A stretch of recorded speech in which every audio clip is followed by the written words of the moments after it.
Now, my favourite topic in education and curriculum, assessment. Now I know a lot of people don't like assessment that much.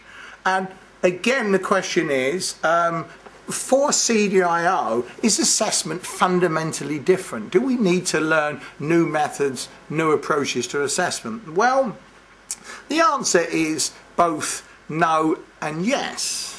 Now, let's explain what that means. Again, as with the teaching and learning approach, CDIO advocates a varied use of assessment methods.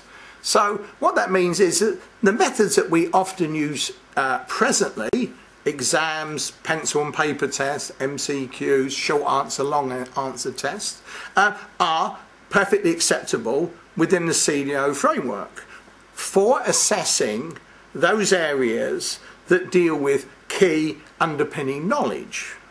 The major difference with CDIO is, as we are making, wherever possible, more of the learning experience real world focused, active and experiential, we're actually using more performance-based assessment.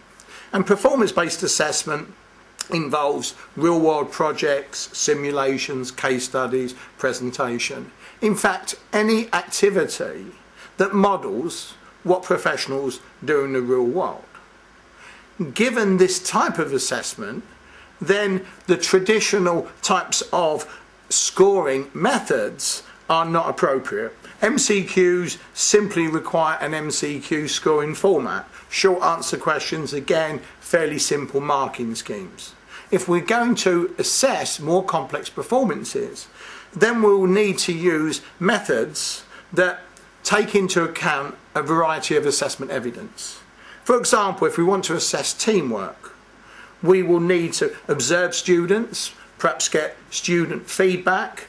We would need to interview students.